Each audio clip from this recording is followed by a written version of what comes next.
여러분 믿었던 사람에게서 가장 큰 배신을 당한 순간을 상상해 보신 적 있으신가요? 평생을 함께하리라 믿었던 그 남자가 바로 내 딸을 빼앗아 간다면 과연 어떤 기분일까요? 오늘의 이야기는 바로 그 충격적인 사건에서 시작됩니다. 70세를 넘긴 주인공 윤정혜 씨. 남편과 사별한 지 10년, 홀로 살아온 세월이 길었습니다. 이제 남은 건 외로움뿐인가 늘 한숨만 내쉬던 그녀의 삶에 어느 날 뜻밖의 바람 같은 인연이 찾아왔습니다. 그는 중후한 매력을 풍기는 60대 후반의 한 남자, 박도연 씨. 우연히 복지관에서 시작된 대화는 금세 마음의 문을 열게 만들었고, 이 나이에 설레임이 다시 찾아올 줄은 몰랐어. 정혜 씨는 오랜만에 웃음을 되찾습니다. 주변 사람들도 모두 축하해 주었습니다. 이제라도 좋은 사람 만나서 행복하세요. 딸 수진 씨 역시 엄마가 활기를 되찾는 모습을 반가워했습니다. 하지만 그 행복은 오래가지 않았습니다. 운명처럼 찾아온 사랑은 사실 끔찍한 파국의 서막이었기 때문이죠. 처음엔 아무도 눈치채지 못했습니다. 정혜 씨의 딸 수진은 바쁘게 직장 생활을 하며 엄마의 새로운 연애를 응원했습니다. 그러던 어느 날 이상한 낌새가 포착됩니다. 엄마, 요즘 그분 너무 자주 오시는 거 아니야? 아유, 내가 신경 쓸 거 없어. 그냥 좋은 벗일 뿐이야. 하지만 정혜 씨가 없을 때마다 그 남자는 수진에게 은근슬쩍 말을 걸었고 때로는 따뜻한 시선으로 다가왔습니다. 수진은 처음엔 그냥 아버지 같은 보호 본능이라고 생각했지만 시간이 갈수록 그 시선에는 묘한 기류가 숨어 있음을 느끼게 됩니다. 그리고 마침내 파국의 문이 열립니다. 어느 날 밤 정혜 씨는 친구 모임에 나가고 집에는 수진 혼자 있었습니다. 그런데 뜻밖에도 초인종이 울리고 그 남자가 서 있었습니다. 도연 아저씨, 이 시간에 웬일이세요? 그냥 잠깐 들렀어. 네가 혼자 있을까 봐. 그의 눈빛은 평소와 달랐습니다. 그리고 그날 이후 두 사람의 비밀스러운 관계가 시작되고 맙니다. 여기서 이야기는 더 깊어집니다. 어머니의 연인과 딸의 은밀한 불륜, 그리고 그 모든 진실을 전혀 모른 채 행복할 줄만 알았던 정혜 씨. 사람은 사랑으로 다시 태어난다. 그녀는 믿고 있었습니다. 하지만 곧 세상에서 가장 잔인한 진실과 마주하게 될 것입니다. 윤정혜 씨는 72세. 남편과 사별한 후 10년 동안 홀로 살아왔습니다. 겉으로는 단정하고 고든 성품으로 이웃들에게 존경을 받았지만 사실 그녀의 내면은 늘 외로움으로 가득 차 있었습니다. 사람이 늙으면 결국 혼자구나.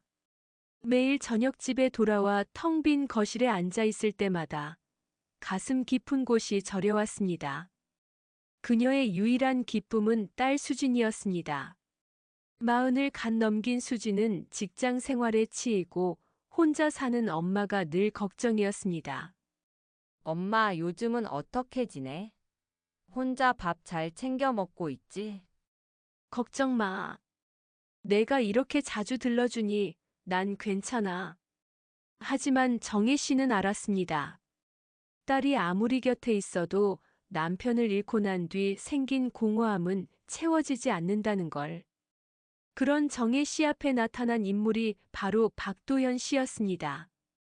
68세, 은퇴한 은행 지점장 출신. 언뜻 보기엔 성실하고 점잖은 노년 신사처럼 보였습니다. 복지관 합창단에서 처음 마주쳤을 때 그는 다정하게 손을 내밀었습니다. 처음 뵙겠습니다. 혼자 노래 부르시기 심심하실 텐데 저랑 짝꿍 하시죠? 그 작은 배려 한마디에 정혜 씨는 오랜만에 가슴이 두근거렸습니다. 도현은 언제나 젠틀했죠. 의자를 빼주고 무거운 짐을 대신 들어주고 연습이 끝난 뒤에는 늘 집 앞까지 바래다 주곤 했습니다. 세상에 아직도 이런 남자가 있구나. 정혜 씨는 믿었습니다. 남편이 떠난 뒤 한 번도 느껴보지 못했던 설렘과 안도감이 다시 찾아온 거라고. 딸 수지는 처음에 엄마의 변화를 보고 기뻐했습니다. 엄마 얼굴빛이 달라졌어. 요즘은 표정이 훨씬 밝네. 그래, 내가 그렇게 말해주니 고맙네. 정혜 씨는 딸에게 도연을 소개했습니다. 이분이 도연 씨야. 내 엄마한테 큰 힘이 되어주는 분이란다. 수지는 예의 바르게 인사했지만 어딘가 모르게 낯설었습니다.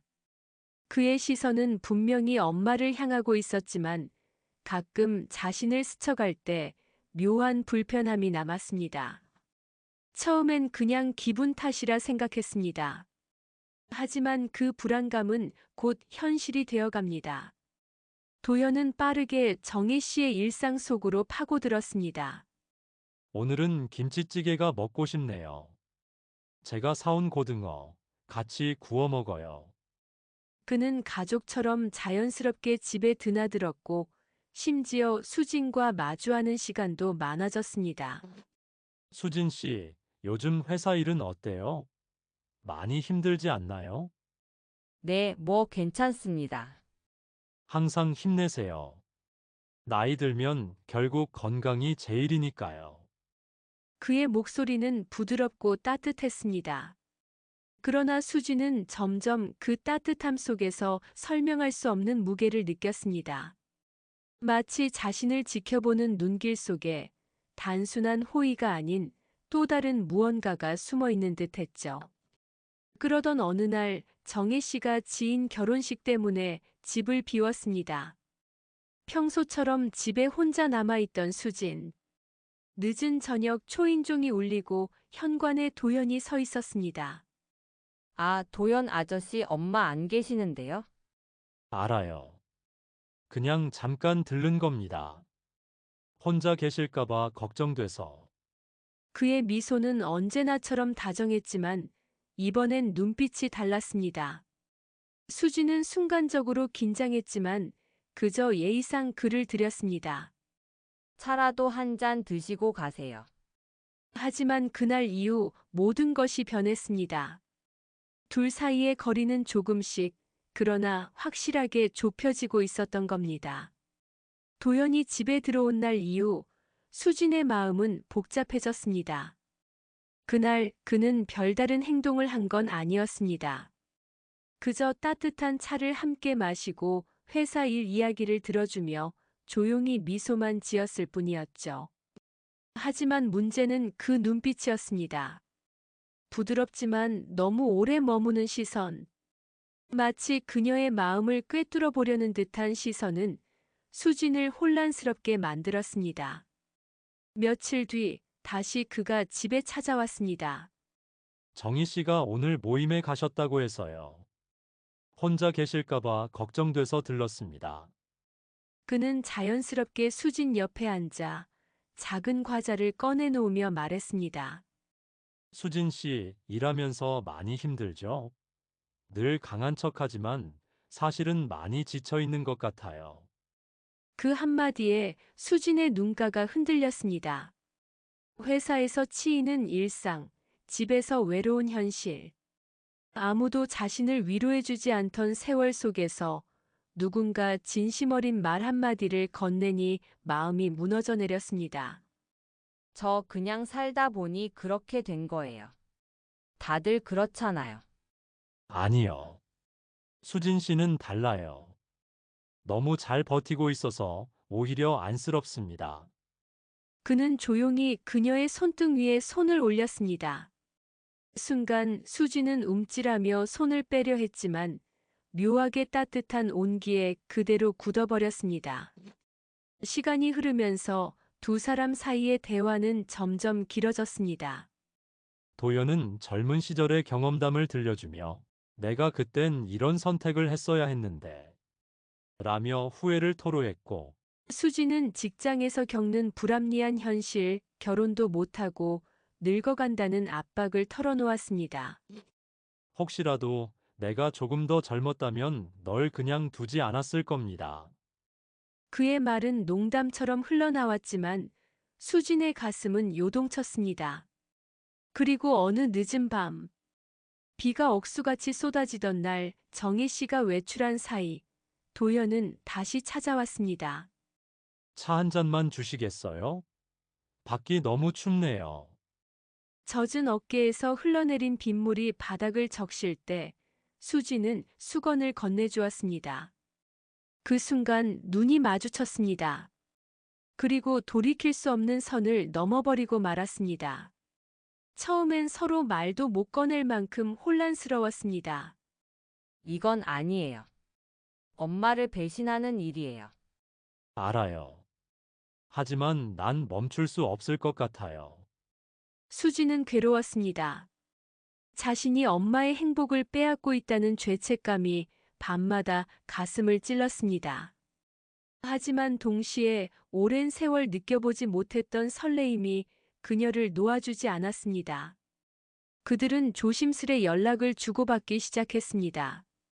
낮에는 평범한 지인처럼, 그러나 밤에는 은밀한 약속을 나누며 관계를 이어갔습니다. 정혜 씨는 아무것도 몰랐습니다. 도현이 집에 더 자주 오는 걸 기뻐하며 역시 좋은 사람이야. 너까지 잘 챙겨주잖아. 라며 흐뭇해했습니다. 그러나 수진의 눈빛은 흔들렸습니다. 엄마의 미소를 볼 때마다 죄책감이 밀려왔고 동시에 도연과 나눈 비밀이 머릿속을 스쳤습니다. 회사에서도 집중할 수 없었고 친구들과의 대화에서도 웃음이 사라졌습니다. 야, 너 요즘 왜 그래? 얼굴이 완전 달라졌다. 그냥 피곤해서 그래. 하지만 그건 피곤이 아니었습니다. 사랑과 죄책감, 욕망과 두려움이 한꺼번에 얽혀 만들어낸 복잡한 감정의 소용돌이였습니다. 결정적인 사건은 어느 저녁에 벌어졌습니다. 정혜 씨가 방에서 잠든 사이 거실에서 도현과 수진이 몰래 이야기를 나누고 있었습니다. 우리 이러다 들키면 어떻게 하죠? 괜찮아요. 아무 일 없을 겁니다. 내가 다 책임질게요. 그때 갑자기 방문이 열리며 정혜 씨가 나왔습니다. 무슨 얘길 그렇게 조용히 해? 나도 끼워줘. 두 사람은 숨이 멎는 듯 긴장했지만 다행히 정혜 씨는 아무것도 눈치채지 못했습니다. 그러나 그 순간 세 사람의 운명은 이미 걷잡을 수 없는 방향으로 흘러가고 있었습니다. 밤이 깊어지면 집은 유난히 조용해졌다. 냉장고 모터 소리, 시계 초침 소리, 창밖을 스치는 바람 소리까지 모든 게 또렷하게 들리는 시간. 그 시간만 되면 수진의 심장은 더 크게 뛰었다. 침대맡 휴대폰에서 불빛 하나만 켜져도 그건 곧바로 죄책감의 조명이었다. 문득 떠오르는 엄마의 미소, 너까지 잘 챙겨주는 분이야. 그 말이 가슴을 톡톡 두드렸다. 왜 하필 그 사람이었을까? 왜 하필 엄마의 연인이었을까? 퇴근길 버스 손잡이를 잡은 손에 힘이 잔뜩 들어가 있었다. 회사 복도 끝을 걸을 때마다 누군가 뒤에서 이름을 부를 것만 같았다. 수진 씨, 요즘 얼굴이 다들 그렇게 말했고 다들 의아해했다. 하지만 누구도 안다. 사람은 묻지 않는 편이 더 마음 편할 때가 있다는 것을. 그녀의 침묵은 점점 길어졌고 그 침묵 사이사이에 도연의 목소리가 스며들었다. 괜찮아요. 내가 다 책임질게요. 그 말은 위로처럼 달콤했지만 책임이라는 단어는 언제나 무겁고 위험했다. 어느 저녁 식탁 위에 따끈한 미역국이 올라왔다. 생일도 아닌데 웬 미역국이냐고 묻자 엄마는 어깨를 한번 으쓱였다. 내가 요즘 피곤해 보여서. 미역은 속을 따뜻하게 해. 국물 김이 올라오며 안경을 뿌옇게 가렸다. 그 사이사이로 엄마의 눈빛이 흔들리는 걸 수지는 보았다. 회사 일 힘들지? 응, 뭐 괜찮아. 괜찮다는 대답은 대개 괜찮지 않다는 뜻이라는 것을 서로가 알고 있었다. 숟가락을 내려놓고 엄마가 조심스레 물었다. 혹시 그분 너한테 불편하게 대해? 질문은 너무 조심스러웠고 그래서 더 날카로웠다. 아니야. 엄마한테 잘하시잖아. 그 대답은 사실 중의법이었다. 잘한다. 누구에게? 엄마에게? 나에게? 대답은 식탁 위 김처럼 공중에서 사라졌다. 그날 밤 엄마는 거실 소파에서 잠이 들었다. TV에는 익숙한 주말극이 나왔다. 며느리와 시어머니가 소리치는 장면, 누군가는 울고 누군가는 문을 닫는다. 수지는 리모컨을 눌러 소리를 줄였다. 화면 속 싸움은 조용히 계속되었다. 손전화가 떨렸다. 잘 들어갔어요? 문장 하나. 말끝의 온도. 지워도 다시 떠오르는 그 말의 울림. 수지는 답장을 쓰다 지웠다. 지우다 쓰고 다시 지웠다. 그러다 고개를 들어보니 엄마가 눈을 뜨고 있었다. 누구니? 응? 아, 팀장님. 거짓말은 금방 익숙해진다. 익숙해질수록 마음은 더 나빠진다. 엄마는 잠긴 목소리로 그래, 고생 많다. 하고 다시 눈을 감았다. 그 순간 수지는 자신이 점점 낯선 사람이 되어가고 있음을 알았다. 며칠 뒤 동네 복지관에서 합창단 정기 연습이 있었다. 엄마는 새 치마를 입고 나갔다. 문 앞에서 신발을 고르다 말고 문득 뒤를 돌아봤다. 저녁엔 늦을 것 같아. 단원들이랑 국수 먹고 들어올게. 그 말 속에 미안함이 조금 섞여 있었다. 늦는다고 미안해하는 엄마.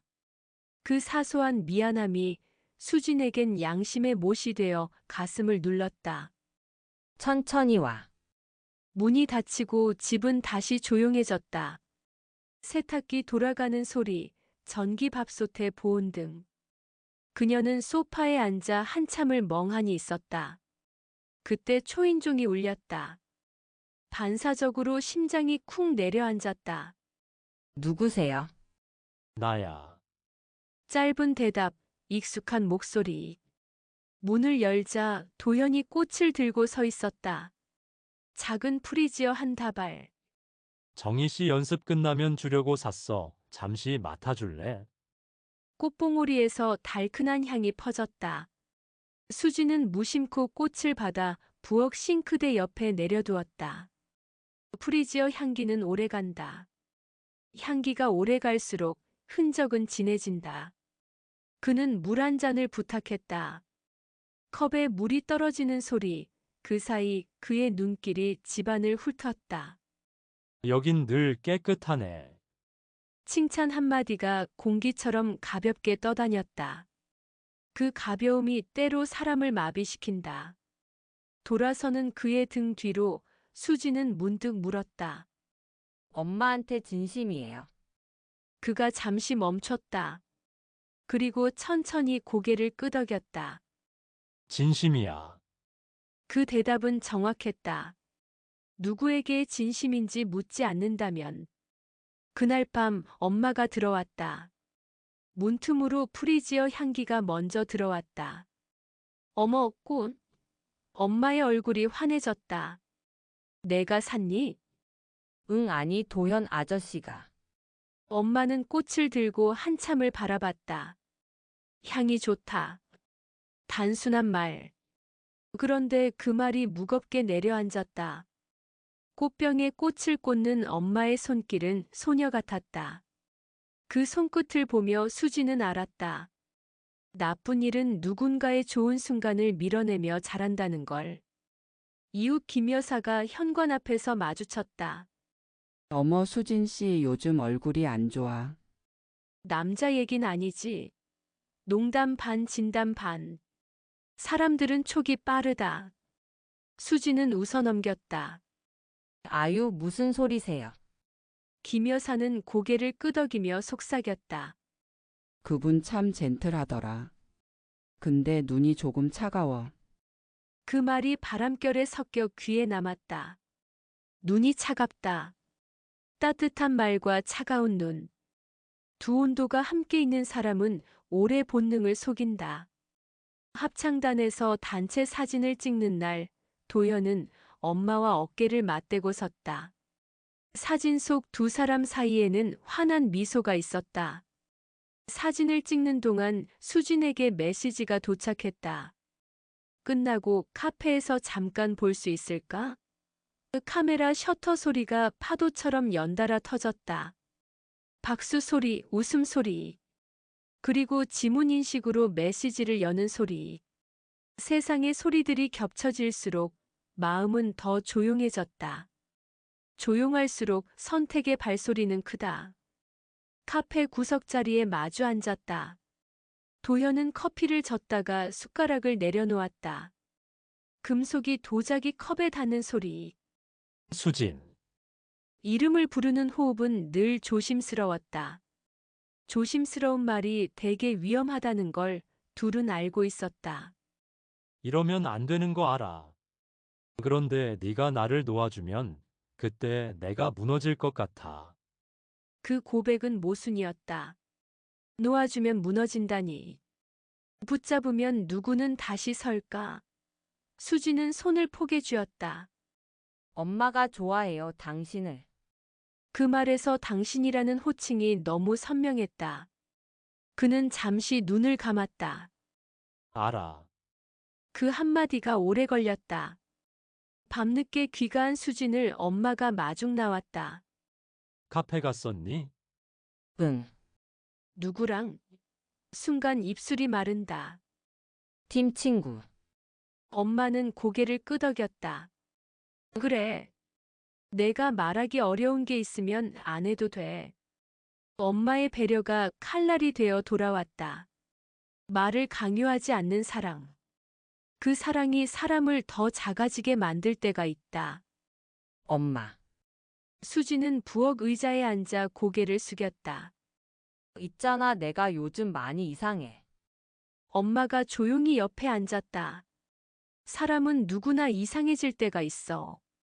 그게 지나가면 원래 자리로 돌아오더라. 그 말이 얼마나 멀고도 어려운 길인지 엄마는 모르는 듯 말했다. 아니, 알고도 그렇게 말했을지도 모른다. 엄마들은 때로 자식의 고백을 기다리지 않기로 결심한다.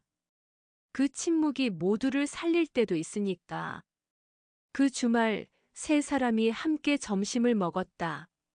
작은 고깃집 구석자리. 김치가 먼저 나오고 불판 위에 고기가 지글거렸다. 엄마는 상추를 넉넉히 씻어 접시에 얹었다. 도현 씨, 더 드세요. 아니에요. 정희 씨 드세요. 그들의 대화는 예의 바르고 정갈했다. 그러나 예의는 때로 벽이 된다. 벽 뒤에서 사람들은 각자 다른 표정을 짓는다. 고기를 뒤집다 집게가 딱 소리를 냈다. 수진 씨는 삼겹살보다 목살을 더 좋아하죠? 도연의 말에 수진이 순간 손을 멈췄다. 엄마가 고개를 들었다. 그걸 어떻게 아세요? 짧은 정적. 전에 이야기 들었어요. 연습 끝나고 다 같이 식사했을 때. 도연은 자연스럽게 둘러댔다. 자연스러움은 숙련의 결과다. 엄마는 금방 고개를 끄덕이며 웃음을 되찾았다. 그랬구나. 하지만 수진의 젓가락 끝은 가늘게 떨렸다. 작은 질문 하나가 균열을 만든다. 균열은 조용히 그러나 확실히 자라난다. 집에 돌아와 엄마는 방금 찍은 사진들을 정리했다. 고깃집에서 찍은 단체샷, 합창단 무대 뒤에서 찍은 셀카, 그리고 현관 앞에 놓인 프리지어를 배경으로 한 사진. 사진 리스트를 넘기던 엄마가 멈칫했다. 응? 꽃병 옆에 놓인 컵. 컵 가장자리에 루즈 자국이 옅게 남아 있었다. 엄마는 루즈를 바르지 않는다. 시선을 조금 옮기자 싱크대 구석 작은 쓰레기통에서 쪽지가 반쯤 튀어나와 있었다. 1730 테이블 예약, 성함 박오호 영수증 끝부분이 접혀 있었다. 엄마는 별일 아니라는 듯 영수증을 접어 쓰레기통 깊숙이 눌러 넣었다. 그러나 손끝에서 아주 미세한 떨림이 시작됐다. 밤에 엄마는 방 안에서 한참을 서성였다. 창문을 열어두면 밤 공기가 스며든다. 공기엔 온도가 있고 그 온도는 기억을 불러온다. 오래전에 남편이 늦던 밤들. 탁자 위에 놓인 낯선 향수 냄새. 주머니에서 발견된 호텔 성냥. 그때도 엄마는 이렇게 창문을 열어두고 새벽을 버텼다. 아무 일도 아닌 거야. 그렇게 말하면 아무 일 아닌 것처럼 지나가곤 했다. 그 기술은 오래 연습해야 한다. 며칠 뒤 합창단 단원들과 동네 벼룩시장이 열렸다. 엄마는 오래 쓰던 스카프들을 내놓았다. 이 스카프는 내 아빠가 젊을 때 사다 준 거야. 스토리가 붙으면 물건은 금세 팔린다. 오후가 기울 즈음 도연이 박스를 옮겨주다가 스카프 하나를 주었다. 이거 잘 어울리시겠어요. 무심결에 수진 쪽으로 내미는 손. 엄마의 시선이 그 손끝에서 멈췄다. 수진아, 너 저 패턴 좋아하니? 살짝 비켜선 대답. 도연이 눈을 떨구며 스카프를 다시 접었다. 바람이 불어 스카프 끝단이 흔들렸다.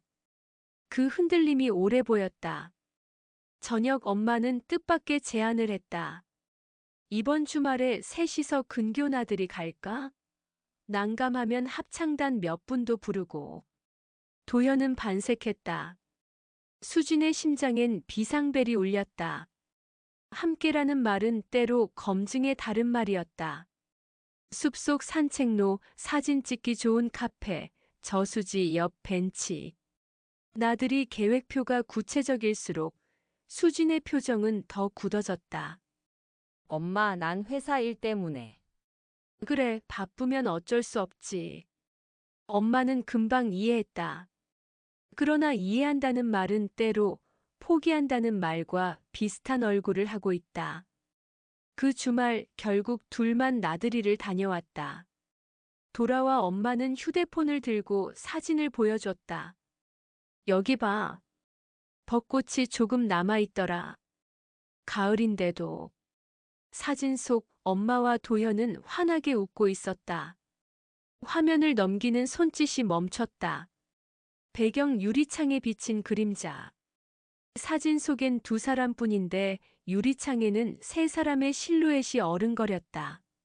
엄마는 확대를 해봤다. 유리창엔 카페 직원이 지나가던 순간이었던 것일지도 모른다.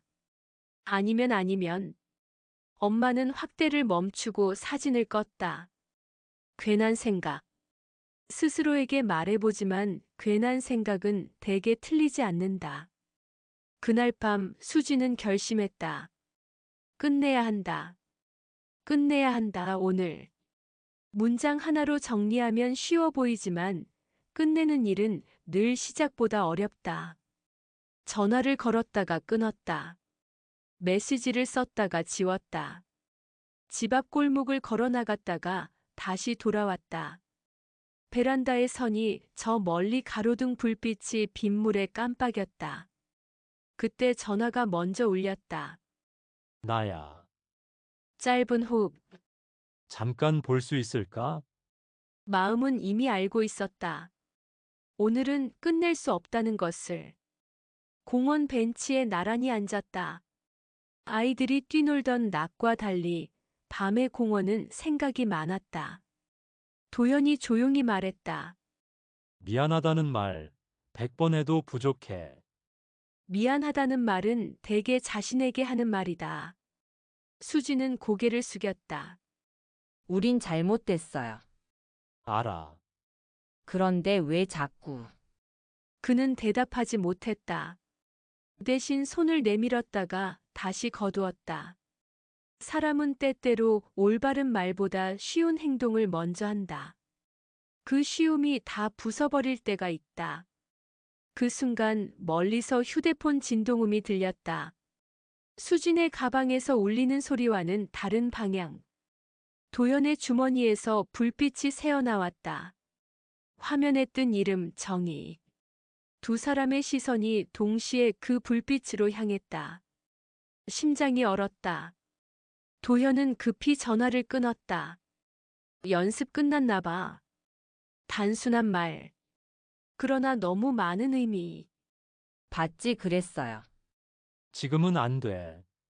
안 되는 건 무엇일까? 전화를 받는 일? 아니면 이 순간 자체? 집으로 돌아온 수진을 엄마가 현관에서 맞았다. 산책했니?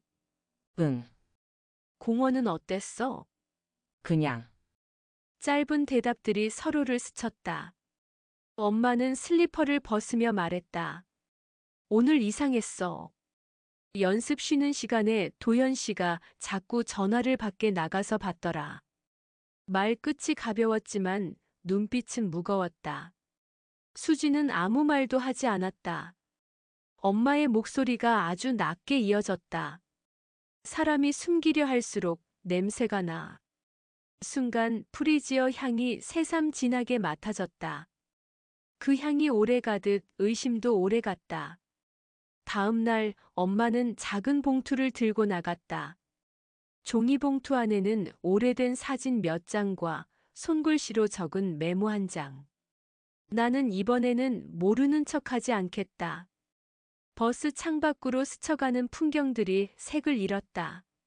엄마는 도연의 집 앞에 섰다. 초인종을 누를까 말까 손가락이 공중에서 떨렸다. 그때 현관문이 열리고 도연이 장바구니를 들고 나왔다. 두 사람의 눈이 마주쳤다. 정희 씨? 장본 김에 잠깐 들렀어요.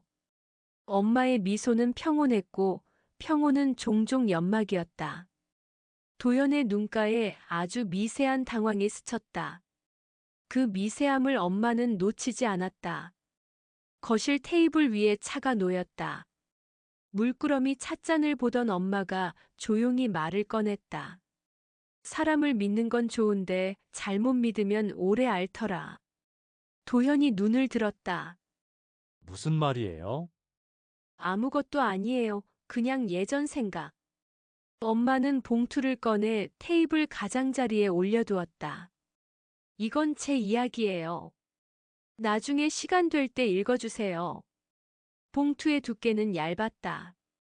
얇은 봉투가 때로 진실을 더 무겁게 한다. 엄마는 곧장 일어나 나왔다.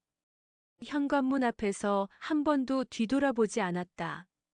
저녁 엄마는 방 안에서 오래전 스카프 상자를 꺼냈다. 상자 맨 밑바닥, 누렇게 바랜 영수증 하나가 깔려 있었다. 호텔 다과 2인 오래전 남편의 글씨. 그때도 엄마는 아무 말 하지 않았다. 오늘은 다를까? 상자 뚜껑을 닫는 소리가 다짐처럼 들렸다. 이번에는 끝까지 간다. 그 말은 낭독처럼 또렷했다. 그리고 그 말이 타이틀처럼 가슴에 걸렸다. 수지는 거울 앞에 섰다. 거울 속에 자신이 낯설었다. 눈밑 다크서클이 길게 드리워졌다. 휴대폰을 들어 메모장을 열었다. 엄마에게 말할 것. 항목이 하나 둘 늘어났다. 합창단 연습 일정, 프리지어, 카페 유리창 그림자, 고깃집 취향 공원 전화. 손가락이 떨렸다. 씁쓸한 미소가 번졌다. 슬프게도 진실은 언제나 목록으로 정리될 수 있었다. 정리할수록 마음은 무너졌다. 밤 11시를 넘겼을 때 메시지가 왔다. 미안해. 오늘도. 고백인지 보고서인지 모를 문장. 수지는 답장을 치다 멈췄다. 우리 다음 단어가 떠오르지 않았다. 그때 방문을 노크하는 소리가 들렸다. 엄마가 들어왔다. 잠이 안 오네. 두 사람은 거실 소파에 나란히 앉았다. TV는 꺼두었다. 침묵은 켜두었다. 수진아. 엄마가 먼저 입을 열었다. 사람이 사람을 사랑하는 건 죄가 아니야. 그 말이 끝나자마자 아주 작은 쉼표가 길게 이어졌다. 하지만 그 사랑이 다른 사람을 망가뜨리면 그때는 죄가 되더라. 엄마의 눈이 수진을 향했다. 도망칠 곳이 없었다. 수진은 숨을 들이켰다. 엄마. 한 단어가 눈물로 번졌다. 말은 그 뒤를 따라 나오지 못했다. 새벽녘 집안이 잠들었을 때 엄마는 혼자 거실에 앉아 있었다. 프리지어는 아직 피어 있었다. 향기가 깊어졌다. 엄마는 꽃병을 들어 싱크대로 가져갔다. 물을 바꾸고 줄기를 사선으로 잘랐다. 꽃은 더 오래 가려고 안간힘을 쓰는 것처럼 보였다. 그 순간 초인종이 울렸다. 새벽 4시. 누구지? 인터폰 화면에 낯익은 얼굴이 떴다. 도현. 화면 속 그의 표정은 어둡고 급했다. 엄마는 잠깐 화면을 바라보다 아무 말 없이 문을 열었다. 무슨 일이에요? 엄마의 목소리는 낮고 편안했다. 도현은 숨을 골랐다. 미안해요. 이런 시간에. 그런데 꼭 드려야 할 말이 있어요. 거실로 들어선 그는 한참을 서 있었다. 발을 어디에 두어야 할지 모르는 사람처럼. 정희 씨, 이름을 부르는데도 시간이 걸렸다. 나는 지금까지 누구도 사랑한다고 말하면서 다른 사람을 아프게 하지 않았다고 믿었어요. 그의 눈가에 피곤이 내려앉았다. 그런데 이번엔 내가 틀렸나 봐요. 엄마는 조용히 앉아 고개를 끄덕였다. 그래요. 도현이 봉투를 내밀었다. 낮에 엄마가 두고 간 그 봉투였다. 읽었어요. 잠깐의 정적 뒤에 도현은 목소리를 낮췄다. 그때도 모른 척 하셨군요. 엄마는 고개를 끄덕이지도 부정하지도 않았다. 다만 눈썹이 아주 약하게 떨렸다. 사람은 가끔 모른 척해야 살 수 있어요. 그런데 이번에는 엄마가 말을 이었다. 이번에는 모른 척하지 않을 거예요. 현관에서 발소리가 났다. 수진이 문틀에 서 있었다. 잠옷 차림 맨발. 새벽의 공기가 발목을 스쳤다. 세 사람의 시선이 공중에서 얽혔다. 누군가 먼저 말을 해야 했다. 그러나 누구도 첫 문장을 고르지 못했다. 그때 엄마가 천천히 일어섰다. 좋아요. 오늘 여기서 끝내요. 끝낸다는 말은 해방일 수도 파국일 수도 있었다. 손바닥을 펼치듯 또박또박한 목소리로 엄마가 말했다. 지금부터는 숨기지 말고 각자 진실을 말해요. 프리지어 향이 한 번 더 깊어졌다. 세 사람은 같은 공기를 마셨다. 그리고 첫 진실이 입술을 떠나려는 순간 현관 초인종이 다시 울렸다. 이 새벽에 또 다른 누군가. 인터폰 화면에 낯선 그림자가 서 있었다. 낮에 벼룩시장에서 스카프를 사간 그 중년 여인이었다. 화면 속 그녀가 말했다. 정혜 씨 맞죠? 정말 죄송한데 지금 드릴 말씀이 있어서요. 박도현 씨와 관련된 일입니다. 새벽은 더 이상 고요하지 않았다. 밤과 낮 사이 진실은 대개 새벽에 찾아온다. 숨길 수 없는 냄새처럼, 지울 수 없는 흔적처럼. 그리고 어떤 사람들은 그때 비로소 결심한다. 이번에는 끝까지 간다.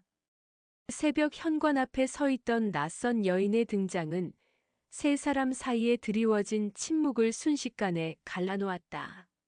엄마 정혜 씨는 조심스럽게 문을 열었다. 그 여인은 다급히 숨을 몰아쉬며 안으로 들어왔다. 죄송합니다. 이런 시간에 하지만 더 늦으면 안 될 것 같아서요. 모두의 시선이 그녀에게 쏠렸다. 낯선 여인은 곧바로 도연을 향해 말했다. 당신 여기에 있었군요. 순간 도연의 얼굴빛이 하얗게 질렸다. 여보, 왜 여기까지? 그녀의 목소리가 떨렸다. 여보, 지금 여보라고 했나요? 정혜 씨와 수지는 동시에 숨을 멈췄다. 그 낯선 여인은 차분히 말했다. 저는 박도현 씨의 아내입니다. 그 한마디가 집안 공기를 무너뜨렸다. 수지는 눈을 크게 뜨고 도연을 바라봤다. 무슨 말이에요? 아내라니. 정혜 씨의 손끝이 파르르 떨렸다. 도연 씨, 이게 무슨 뜻입니까?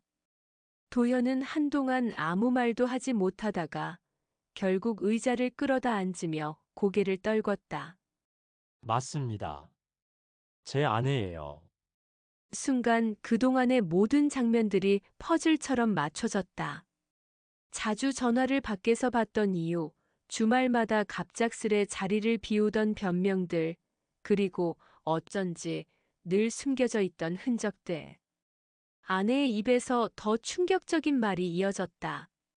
당신이 이 집에 드나드는 걸 알고 있었어요. 하지만 그냥 두었습니다. 왜냐하면 당신이 원하는 게 무엇인지 알고 있었으니까요. 모두의 시선이 도연에게 쏠렸다. 그는 천천히 입을 열었다. 제가 원한 건 정희 씨의 마음만이 아니었습니다. 정혜 씨의 얼굴에서 핏기가 사라졌다. 설마 맞아요. 정희 씨, 당신 집, 그리고 당신이 평생 모아온 그 재산. 그게 필요했습니다. 순간 방 안의 공기가 무겁게 가라앉았다. 수지는 충격에 숨이 막혔다. 자신이 빠져든 관계가 결국 돈 때문에 시작된 것이라는 사실. 엄마. 수지는 떨리는 목소리로 엄마를 불렀다. 그러나 정혜 씨의 눈빛은 차갑게 딸을 꿰뚫었다. 수진아, 넌 알고 있었니? 이 사람이 어떤 사람인지. 수지는 입술을 깨물며 고개를 숙였다. 몰랐어. 하지만 나도 잘못했어. 엄마 미안해. 정혜 씨의 심장이 무너져 내리는 듯 아팠다. 평생을 지켜온 딸마저, 자신이 믿은 사랑마저 한순간에 무너져 내렸다. 도현은 차분히 말을 이었다. 나는 가난이 지긋지긋했습니다. 은행 지점장을 하며 사람들 돈을 만졌지만 결국 남은 건 빚뿐이었죠. 다시 일어설 기회가 필요했어요. 정희 씨, 당신이 그 기회였습니다. 그의 말은 냉혹했다. 당신은 외로웠고 나는 그 외로움을 채워줄 수 있었죠. 그러면 자연스럽게 신뢰가 따라올 테고 결국 그 신뢰는 재산으로 이어질 거라 생각했습니다. 수진의 눈에서 눈물이 흘렀다. 그럼 나는요? 나한텐 왜 다가온 거예요? 도현은 고개를 돌렸다. 당신은 계획이 없었어. 하지만 사람이란 게 약한 마음에 흔들릴 수 있잖아. 그 대답은 더 잔인했다. 계획에 없던 사랑, 계획에 없던 불륜. 모든 게 무너져버린 순간 수지는 스스로의 어리석음을 절감했다. 아내는 더 이상 참지 못하고 눈물을 쏟아냈다. 이제 됐어, 도현. 나는 더 이상 당신을 지켜주지 않을 겁니다. 당신이 누구인지 세상에 다 밝힐 거예요. 정혜 씨는 몸을 떨며 자리에서 일어났다. 이 사람 내 인생을 농락했어. 내 딸마저. 그 순간 수진이 무릎을 꿇으며 엄마에게 매달렸다. 엄마 잘못했어. 정말 잘못했어. 하지만 제발 나만은 버리지 마. 엄마의 눈에 눈물이 고였다. 그 눈물은 배신의 눈물이었고 동시에 남겨진 모녀의 운명을 결정할 눈물이기도 했다. 도현은 여전히 태어난 척 앉아 있었다. 좋습니다. 원한다면 나를 세상에 드러내세요. 하지만 기억하세요. 이미 당신들은 나와 얽혀 있습니다. 사람들은 나를 욕하기 전에 먼저 당신들을 손가락질할 겁니다. 그 말은 협박이자 자포자기한 선언이었다. 정혜 씨는 한참 동안 아무 말도 하지 않았다. 그리고 마침내 입을 열었다. 좋아요. 그렇다면 당신의 모든 것을 내가 직접 무너뜨리겠습니다. 내 인생을 이렇게 만든 데가 끝까지 치르게 할 거예요. 그 목소리엔 더 이상 흔들림이 없었다. 그녀의 눈빛은 차갑고 단호했다. 도연의 고백 이후 집안은 얼음장처럼 차가웠다.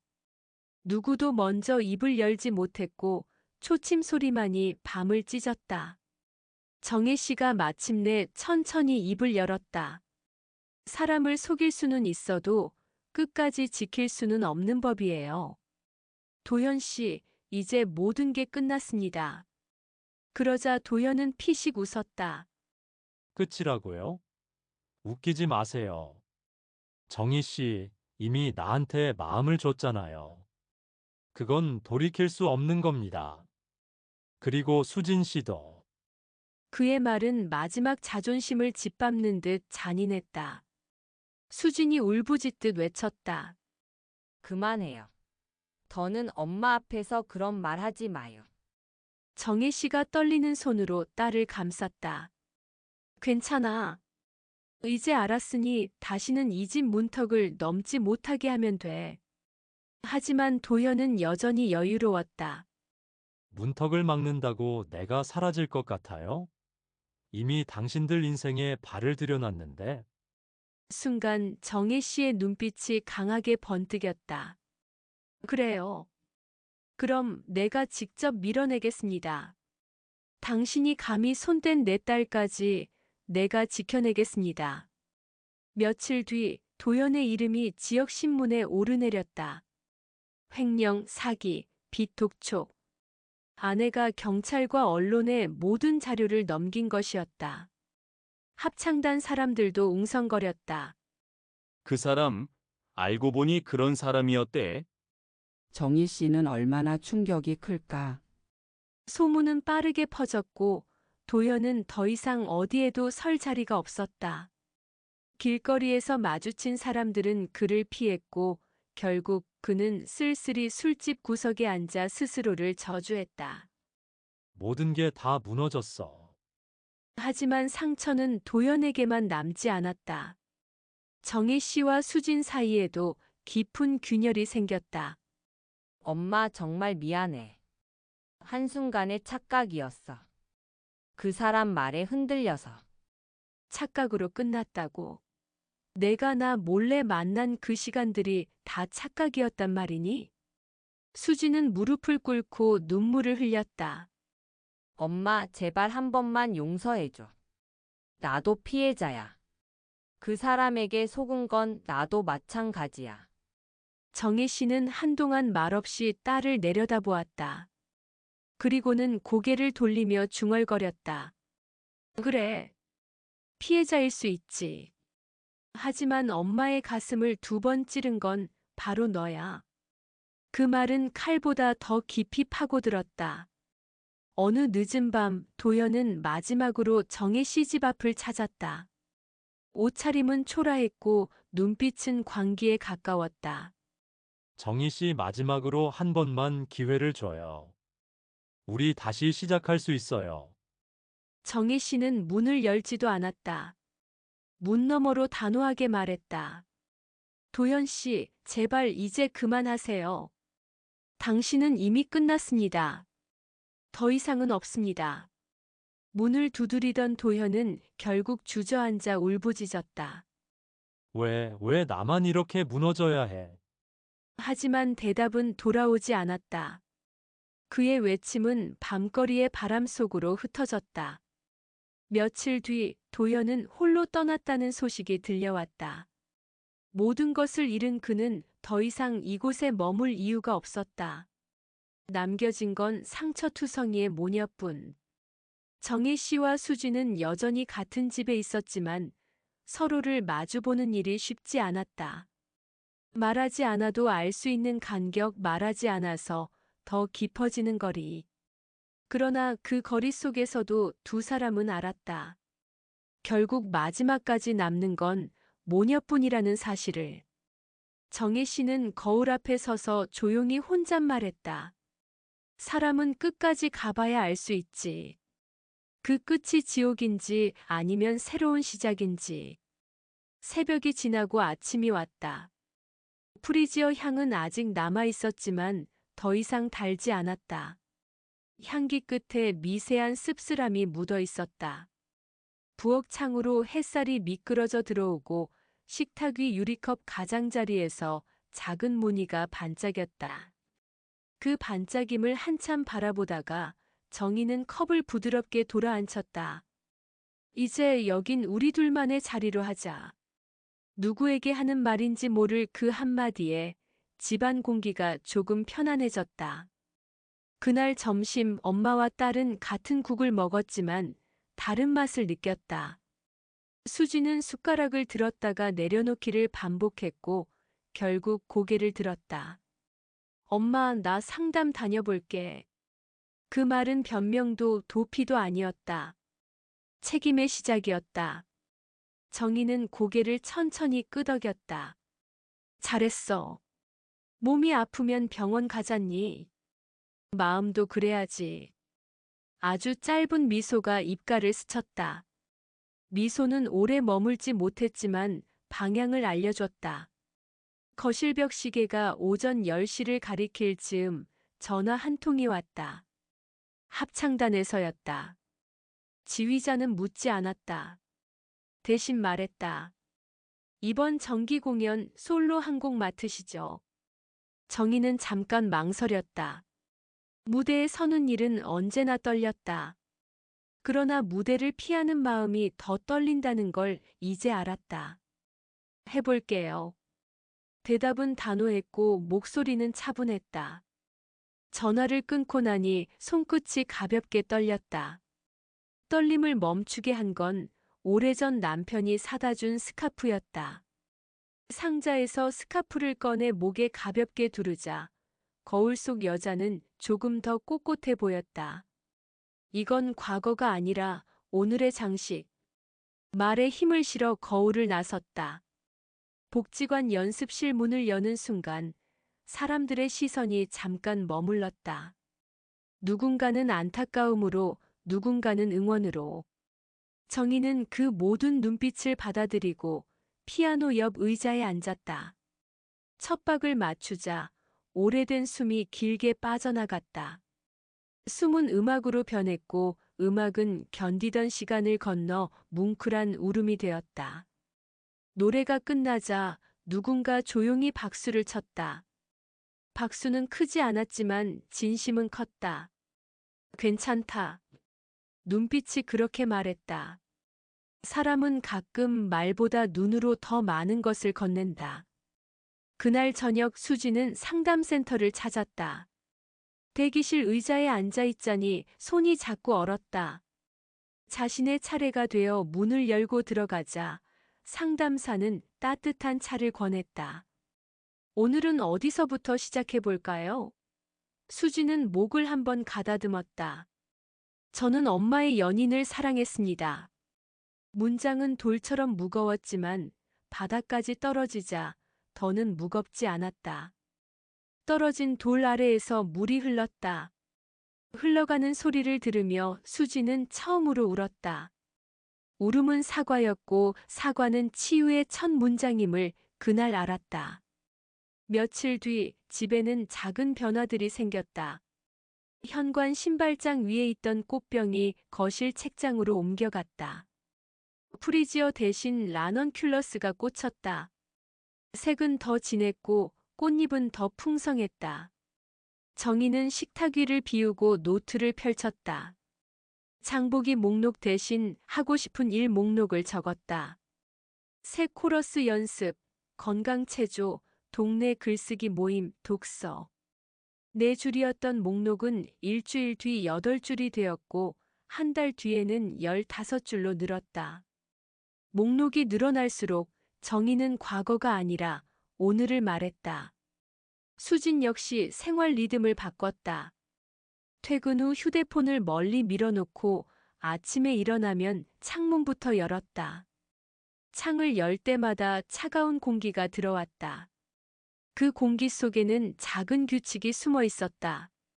오늘은 나를 먼저 챙긴다. 상담에서 배운 문장을 벽에 붙였다. 덜 미안해지는 연습, 나를 미워하지 않는 연습, 부탁을 정확히 거절하는 연습. 연습은 익숙함을 만들고 익숙함은 지탱이 되었다. 도연의 소식은 이따금 들려왔다. 고발이 진행되었고 신문과 지역 커뮤니티에 그의 이름이 떠돌았다. 누군가는 안 됐다고 했고 누군가는 마땅하다고 했다. 세상은 늘 그렇게 둘로 갈렸다. 정희는 어느 쪽에도 마음을 두지 않았다. 이제 그를 판단하는 시간에 자신을 회복하는 시간을 쓰기로 했으니까. 새벽에 눈을 뜨면 책상 앞에 앉아 짧은 글을 썼다. 나는 오늘 나를 속이지 않겠다. 한 줄을 쓰고 나면 그날 하루는 조금 덜 흔들렸다. 어느 비 오는 날 수지는 우산을 들고 엄마와 시장에 갔다. 어묵 국물을 나눠 먹으며 둘은 별 얘기 아닌 이야기들을 했다. 저기 배추가 싸네. 저 집 김말이가 바삭하대. 바람이 불자 우산 테두리에서 물방울이 또르르 떨어졌다. 수진이 말했다. 엄마, 나 이사할까 해. 회사 근처로. 정희는 잠깐 놀란 표정을 지었다가 고개를 끄덕였다. 그래, 좋아. 가까운 사이일수록 간격이 필요하더라. 그 말이 가슴 깊숙이 들어와 앉았다. 사랑은 붙어 있어 지켜지는 게 아니었다. 사랑은 간격을 알고 지켜질 때 오래 갔다. 이사는 한 달 뒤에 이루어졌다. 박스들이 복도에 쌓였고 라벨지에 굵은 글씨가 박혔다. 그릇, 책, 겨울옷, 사진. 사진 상자만큼은 정희가 직접 들었다. 새로운 집에 도착해 상자를 열자 오래된 필름의 냄새가 났다. 흑백 사진 속 젊은 부부, 어린 수진, 첫 여름 바다.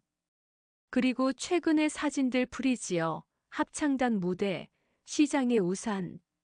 사진들을 테이블에 늘어놓고 정희가 말했다. 나쁜 장면도 우리의 역사야. 하지만 좋은 장면을 더 크게 붙이자. 말대로 했다. 벽에는 웃는 얼굴들이 먼저 올라갔다. 울던 얼굴들은 앨범 속에 조용히 누웠다. 시간이 흘러 정기 공연 날이 다가왔다. 공연장 백스테이지는 늘 그렇듯 부산했다. 음표가 벽에 부딪혀 튀었고 조명 테스트가 무대를 훑었다. 솔로 순서가 가까워오자 정희의 손이 다시 떨렸다. 떨림을 다독이는 건 누군가의 손이 아닌 자신이었다. 손등을 가볍게 문지르며 그녀는 한 번 더 되뇌었다. 이번에는 모른 척하지 않는다. 커튼이 열렸고 정희는 무대 중앙에 섰다. 첫 음이 깔리는 순간 객석 어딘가에서 작은 숨소리가 들렸다. 수진이었다. 수진은 객석 가장자리에서 엄마를 바라보고 있었다. 두 사람의 시선이 공중에서 잠깐 만났다. 만났다가 흘렀다. 흘러도 닿는다는 걸 오래된 모녀는 알았다. 노래는 슬프지 않았다. 노래는 단단했다. 이별을 노래했지만 가사는 살아남음을 품고 있었다. 마지막 소절을 마치고 정적이 내렸다. 정적은 곧 박수로 바뀌었다. 박수는 오래 지속되었다. 무대 뒤로 들어온 정희는 숨을 고르며 벽에 등을 기대었다. 그때 누군가가 물컵을 건넸다. 수진이었다. 엄마 멋있었어. 그 말은 오래 기다린 칭찬이었고 동시에 용서를 청하는 인사이기도 했다. 정희는 물을 한 모금 마시고 딸을 바라봤다. 우리 무너지지 말자. 고개가 동시에 끄덕여졌다. 무너지지 않는다는 말은 강해지는 약속이 아니었다. 무너지더라도 다시 쌓겠다는 약속이었다. 공연이 끝나고 세상은 조용히 제자리로 돌아왔다. 사건은 사건으로 남았고 사람은 사람으로 남았다. 도연의 이름은 더 이상 집안에서 오르내리지 않았다.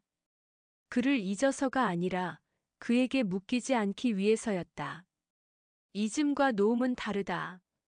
잊음은 비워내는 것이고 놓음은 자리를 바꾸는 일이다. 그들은 놓는 법을 배웠다. 손에서 힘을 빼고 서로의 어깨에 다른 방식으로 기대는 법을. 어느 초겨울 오후 모녀는 동네 언덕을 걸어 올랐다. 하늘은 맑았고 바람은 차가웠다. 정희는 목에 스카프를 단단히 감았다. 수지는 주머니 속 손을 꼭 쥐었다가 풀었다. 언덕 꼭대기에서 도시가 내려다 보였다. 수진이 물었다. 엄마, 사람은 왜 끝까지 가보려 할까? 정희는 잠시 생각하더니 웃었다. 가보지 않으면 어디가 끝인지 모르거든. 딸도 따라 웃었다. 그럼 우린 어디까지 가봤을까? 적어도 어제의 우리보다는 조금 더. 둘은 같은 방향을 바라봤다. 같은 하늘, 다른 속도, 같은 목적. 집으로 돌아오자 문 앞에 작은 상자가 놓여 있었다. 발신인은 없었다. 상자를 열자 흰 프리지어 묘목이 들어 있었다. 무성한 설명서 한 장이 얹혀 있었다. 빛은 지나치지 않게, 물은 과하지 않게. 오래 보고 싶다면 자주 다독이세요. 정희는 묘목을 창가에 올려두고 흙을 고르게 다졌다. 수진이 물었다. 누가 보냈을까? 정희는 어깨를 으쓱했다. 모르지. 모른다고 해서 나빠지는 건 아니야. 두 사람은 번갈아 물을 부었다. 흙이 물을 마시는 소리가 조용히 났다. 작은 소리였지만 분명한 소리였다. 살아있는 소리였다. 밤이 되어 집 안불을 하나둘 끄고 마지막으로 거실 등을 눌렀다. 불이 꺼지자 창밖에 가로등 불빛이 커졌다. 어둠 속에서 더 잘 보이는 것들이 있다. 서로의 숨, 발 아래 바닥의 온기, 그리고 내일의 방향. 침대에 누워 눈을 감기 직전 정희는 속삭였다. 사람은 끝까지 가야 비로소 돌아올 자리를 안다. 이어진 침묵 속에서 수진의 메시지가 짧게 울렸다. 엄마, 사랑해. 내일 아침 같이 걸을래? 답장은 간단했다.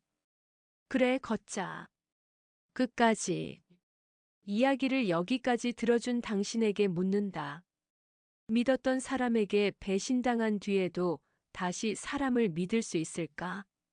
상처를 준 사람이 떠난 자리에 새로운 시작이 들어설 수 있을까?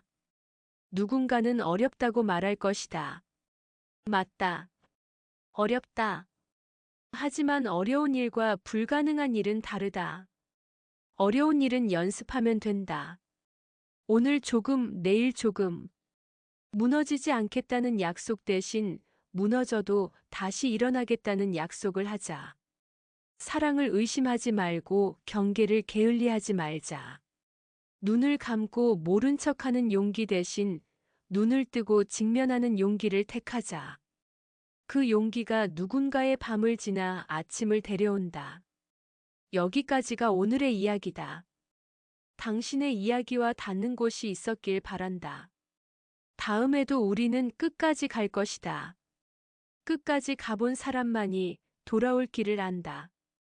그리고 그 길을 아는 사람만이 옆 사람의 손을 더 단단히 잡는다. 영상이 끝나기 전 잠깐만. 이 이야기가 마음에 남았다면 다음 이야기를 놓치지 않도록 구독 버튼을 눌러주세요. 모녀의 다음 계절, 그리고 다시 시작하는 사람들의 이야기로 찾아오겠다. 끝까지 간다 드라마 다음 편에서 계속.